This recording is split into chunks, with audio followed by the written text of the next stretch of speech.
सुना भैया, फागुन का महीना चलत बा। एक ठे देवर अपने भौजाई से कहत रहल। कौन देवर हो का राजू रहलन का हो?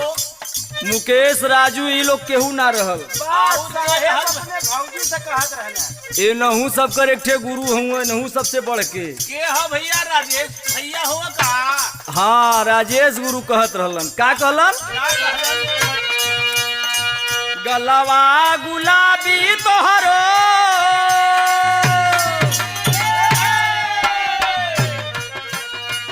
गलवा गुलाबी तोहरो जादू बा नजर में, फागुन में नाही घर भैया, अरे फागुन में नाही घर भैया, गैल शहर में, फागुन में नाही घर भैया।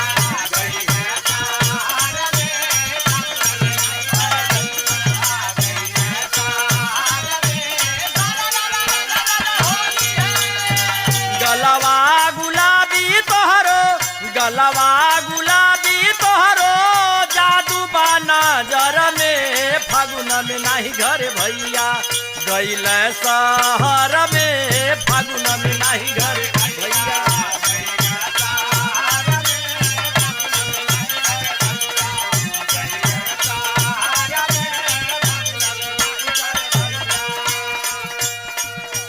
भौजैया कहे जब शहर गल हुआ ना हुआ घरे तो तहार का विचार हो?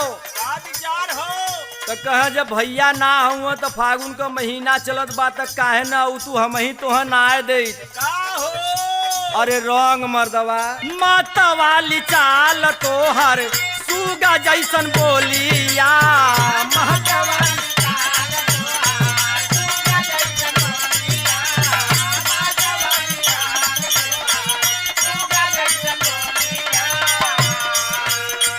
चललू अन्हार में तब चहललू अन्हार में त हो जाला या जोरिया।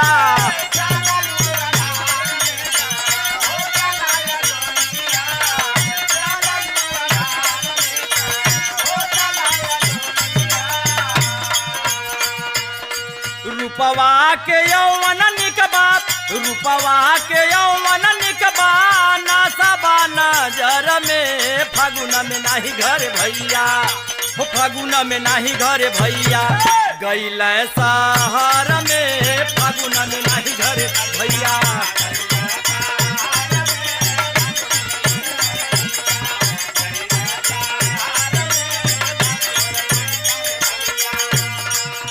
भौजैया कत हटबा कि फोन घुमाई भैया के? तबले हाथ जोड़ के खड़ा हो गई ना, कहलन खाली एक बेरी का सवाल हो, एक बार डाल लेवा दे। एक बार हमहू के मौका दे के देखा। अब ही नया पिचकारी हो हमार, एक छेद भी बढ़िया हो, फोर्सो बढ़िया हो, एक बेरी डलवाला हाथ जोड़ के कहत हूँ। हिरानी सी चाल चले तिरछी नजरिया,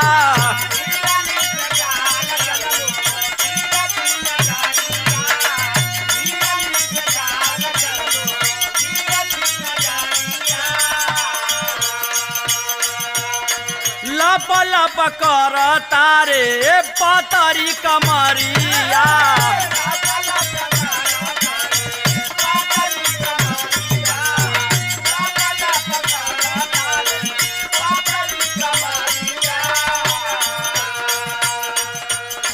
गजबे करिश्मा तोहरे गजबे करिश्मा तोहरे, पतली कमर में, फागुन में नाही घर भैया, हो फागुन में नाही घर भैया, गैल शहर में, फागुन में नाही।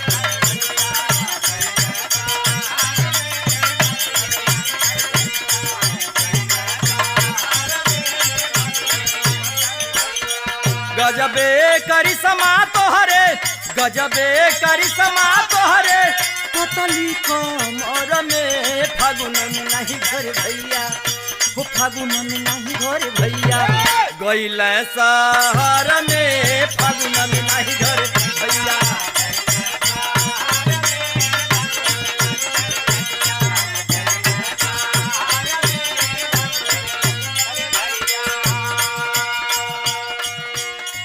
गम के बदन छम छम बाजले पायलिया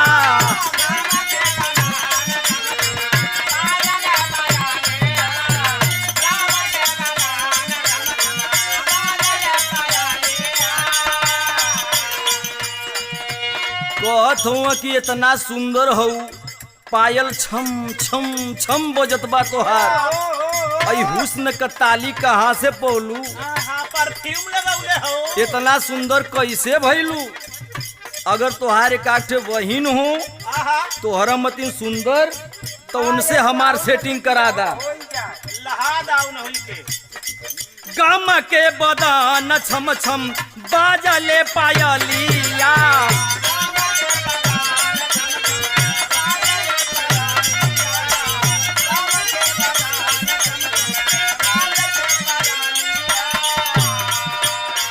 कहवा से पवलू भौजी हुस्नवा कतलिया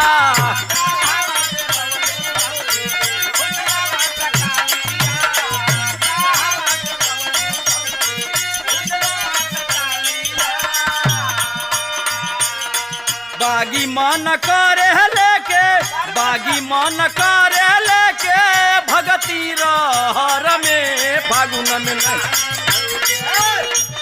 मन करत हले के कोनो रहरी उखी में परा जाई आज ओहर रंग डाल लेई बागी मन करे लेके राहुल मन करे लेके भगती रहर में फागुन में नहीं घरे गईले शहर में